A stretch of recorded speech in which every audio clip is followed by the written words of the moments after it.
Welcome to Backstage with Richard Ridge. The Tony Award-winning Best Musical, Monty Python's Spamalot, is back on Broadway at the St. James Theater with a star-studded cast, including my guest, Michael Urie, who I caught up with here at the legendary Sardi's. Well, Michael, I am thrilled to be sitting with you here at Sardi's. Oh my gosh, the legendary Sardi's. It's always cool coming here. Now, you're literally right next door at the St. James, where Yes. you are in the last little bit of tech for Spamalot, right? That's right. We are, we got through my big number last night, and today, right after this, I'm gonna go and get into guard gear, because I play a few different roles in the show. So I'm a guard this morning. And it's great. The set looks incredible. The orchestra is just stunning. We have an 18-piece orchestra. It's all the original orchestrations from the first production, and it just sounds great. It's really thrilling. I mean, that is a capital T theater.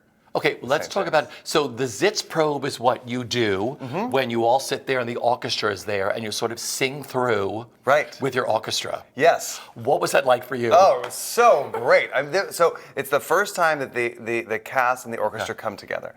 And we were there with this big, gorgeous, amazing orchestra. And you know, this show has a lot of parody songs. Yeah. So there's a lot of different genres, and they can play them all. They play classic musical theater. They play, like Vegas-y type stuff. They play love songs. I mean, they play it all. There's a string section. It's so gorgeous, and it's thrilling. I mean, it's also much easier, I have to say, as like a non-singer. I mean, obviously I sing, but like as somebody who's not like a natural singer or like a regular singer, more like a talk singer, it is so much easier to sing with an orchestra than with a piano. Yeah. Like we have amazing piano players that come into rehearsal, but they're on the other side of the room, and it's not always easy to hear it, and they can only play so much, but once the orchestra comes in, it's so full, it's so lush, and it's so much easier to sing. It's really, they're incredible. John Bell, our music director, has done an unbelievable job, and we have the best musicians in New York. How excited are you to be returning to Broadway in a musical? There's nothing like a musical, and there's nothing like Broadway. I mean, this is my first time doing tech for a musical. I was in a musical on Broadway, How to Succeed in Business Without Really Trying, but I was a replacement, so I came in later. I was just thrown in. You get your put in? I had to put in like that day, and then all of a sudden I'm on Broadway. I mean, it's a very different experience than this, the whole build up, the lead up. There's so many people. It's a massive undertaking. There's so many crew and design teams and the orchestra and the front of house, the people who sell the tickets, and it's a massive business, and it's exciting. It's very thrilling. My picture's on the front of the theater, and what was that like the first time you walked by the St. James? I mean, it's got to be a pinch me moment when you're like, oh my gosh, my picture's outside the St. James Theater. I mean, it's wild. It's also, you stand out there. Sometimes I'll stand out there and watch people walk by and look at and like, do they know it's me? Do they realize it's me? Hey, that's me. Do you see that guy in the blonde wig? That's me. It happened last night. It was really, it's very cool. That is awesome. Okay, living in the world of Monty Python's Spamalot. This is one of my favorite musicals. I mean, millions of people fell in love with this musical, and now it is back. What's it like living in the zany world? Well, it's also one of my favorite musicals because it is so funny. The music is so great. It's so tuneful, and the message is so sweet. Look on the bright side of life. Find your grail. It's a really uplifting and sweet story, and the message is so like pure. But of course, these sketches are legendary. They're famous. These, these characters that we all remember from the movie, and then now a new generation remembers from the original musical. So there's a lot of the honor is not lost on me that I'm following in the footsteps of giants. Eric Idle, David Hyde Pierce. It's pretty exciting and a little bit daunting at times, but the audience is so ready for it. I mean, we did this at the Kennedy Center in DC, so we'll see what Broadway's like. I assume it's going to be similar, but they are so with you from the very beginning. And the people who created this show originally, Mike Nichols, Casey Nicola, Eric Idle, John Dupree, they really did a good job. And from the beginning, the audience is in good hands. There's laughs right away. And that's one of the things, like when you're doing a comedy, I always say, get a laugh as soon as you can so that the audience knows. And so that you, the actors, know what kind of audience you've got. Like when we did Buyer and Seller, I asked that the pre-show speech, where they asked to turn off cell phones and stuff, I said, could you please make that funny? Because then I'll know what kind of crowd I've got, even if it's gonna change, even if they warm up or whatever. I know what I'm expecting when I walk out there. They laugh at the pre-show speech, then I know, okay, that's where they are, and that's where I can get them, and they'll laugh at you. And then hopefully they laugh at me. Hopefully I don't blow it. But you just like to know, okay, they're there, they're alive, and they've already laughed at something. But this is, I mean, from the moment it starts, it's so funny. And there's like, barnyard sounds in the overture. Come on. It's That's when the laughter hilarious. begins. Exactly, yeah. Okay, you have the most spectacular star-studded cast in this show. I mean, how did you get through rehearsals? I mean, seriously, doing these comedy routines that are legendary. I mean, Christopher Fitzgerald is probably the funniest person I've ever met. Got to be the funniest person I've ever worked with. Yeah. And he's a musical comedy master. I mean, he is just, I can't think of anybody funnier or they can like sing and dance, and watching him create something, watching him be like, I don't know, is this funny? Should I try this here? What if I did it? And then suddenly it's something brilliant and it's something amazing. So there's a lot, we laugh at him a lot. Taran Killam his brain is like lightning. He can come up with something so quickly. An improv or just making us laugh in the room. So yeah, we spend a lot of time laughing. You never know what Leslie Kritzer's going to do. She is always a little bit different. And then we have Ethan Slater, who is this physical comedy. He's like a little piece of clay, and you just like he bounces around and can kind of make his body do anything. It's a murderer's row. Who is the craziest class clown? Does it change? I would say the class clown is probably Taran. Okay. Sometimes it's Nick Walker. Nick Walker likes to cut up. Yeah. And then James Monroe Iglehart, who has been off playing Louis Armstrong, when he comes in, he will. You can't sit still around James Monroe Iglehart because he will. Hey, what are you doing over there? He will, call you out, tease you. He's also a cut up, but it's hard to pick one because everyone is such a goofball. Yeah. So Tech must be crazy over there because you wear so many different outfits. Like Sir Robin is your big role. Yes. Talk about him, what you love about him, and then the little other people you play in it. So I'm mostly Sir Robin, and he is the not so brave knight, and he wears like I wear fake chainmail and a tabard, and I have a blonde wig, which is really fun, and then I have this armor and like. Tech, we stand around for hours and hours and hours. It's funny because we're standing around in these costumes much longer than we ever will when we do the show. So we always have to remind ourselves, we're like, God, these costumes are actually pretty comfortable. Yeah. But when you're standing in hot light for 8 hours, they become less comfortable. Yeah. But I have to hand it to the people who designed, Jen Caprio, our costume designer, and then the people who created the chainmail, because this play takes place in the Middle Ages, so they were literally wearing chainmail so they wouldn't get stabbed by swords. Ours is not made of chains; it's made of rope to look like chain, and it's actually pretty cozy, I have to say.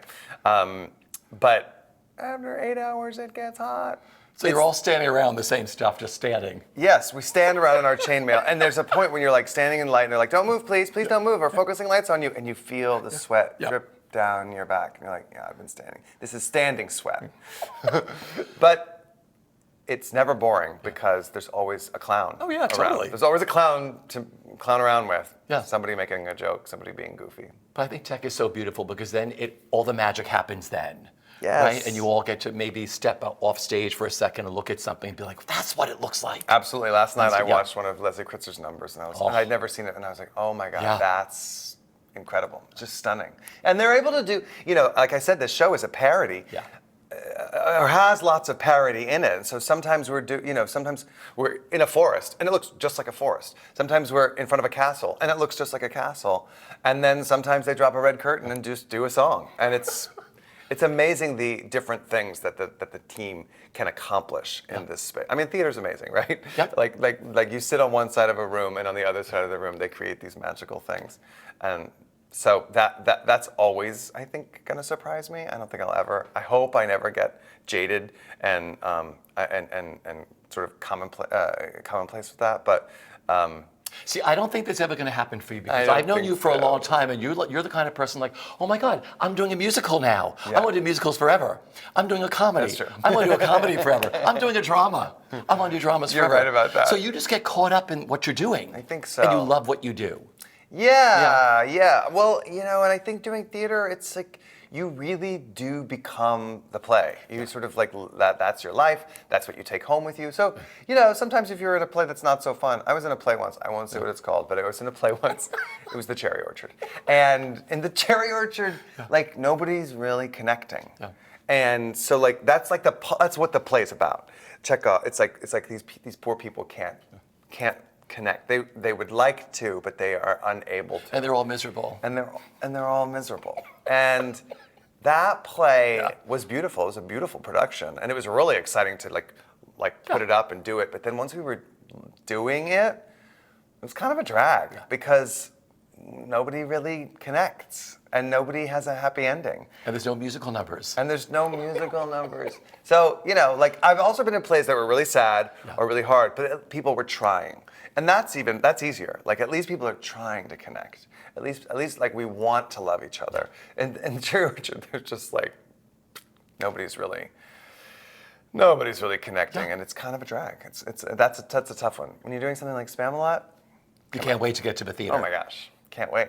You've done so many incredible things on stage. You've done dramas, comedies, musicals. You talked about, I'm not a singer. I'm not really a dancer. Your Bud Frump in How to Succeed was magical. Oh, thank you. I know you had a really quick rehearsal process, and then you get your put in. You're like, oh, here I am. On Broadway. Yeah. Welcome, Finch. Here we are. Yes, exactly. Favorite memory of doing How to Succeed and playing Bud? Oh my gosh. Well, I remember the moment I stepped on stage in the opening number. I was barely in the opening number. I sort of came on at the end. But I remember walking out on stage my first night and sort of being all the way in the back and just like, succeed and looking out and being like, this is it. This is the moment that I'm on Broadway. It's happened. In a musical. In a musical. Can you believe it? I think my favorite moment was like finally getting the dance because at that point I had never danced. I'd never done any kind of dance. And Sarah Oglebe, the great Sarah Oglebe, who's the choreographer of Shucked, and I worked with her again on High Button Shoes at Encores. She was the dance captain and the associate choreographer. And she put basically my entire rehearsal process was with Sarah learning how to dance. And I was in a couple of pretty big dance numbers. One massive show-stopping 11 o'clock number, Brotherhood of Man. That was a huge dance number. And that was the hardest thing I've ever done, probably, was learn that dance number. Because it wasn't, Rob Ashford's choreography, it wasn't like normal dancing. It was all of this strange movement and behavior. And it didn't make sense in my brain. Once you watch it, you're like, oh, that's incredible. I want to see that again immediately. But when you're doing it, you're like, why am I going here and then here? And then the applause starts in the audience. Oh, and then they go nuts. And you're like, oh, that's why. That's why. It worked. So that was learning that number. Once I got it, I was like, oh, this is great. And there was a point in rehearsal before I'd gone into the show where Sarah Oglebe was like, I think it's time for you to go watch the show again. Go back to the Hirschfeld and watch it again. And I was like, great, let's go. We'll watch it. And she's like, I'll watch it with you. And I'll point out things that are important for you to see. And we were watching the number, and here comes this big dance number. And I'm like, okay, I'm ready. And it happens. And I can't even find me. I'm looking for my guy, and I'm like, where is he? I can't, he's so far in the back. And I realized, like, I've been spending the last month learning this. Stressing over this dance, and no one can see me. All right. Arnold in Harvey Fierstein's Tortzon. Yeah. Brilliant. Right next door. Yeah. At second stage. Favorite memory of doing that? Oh, my God. There was a moment when we were doing that show when we realized it was a different time. Yeah. Because the play took place and was written in the early 80s. And in the third play, when the mother comes to visit and he has adopted a son, the audience in 1982 was completely shocked that a gay man would have a son. That was unheard of. That was science fiction.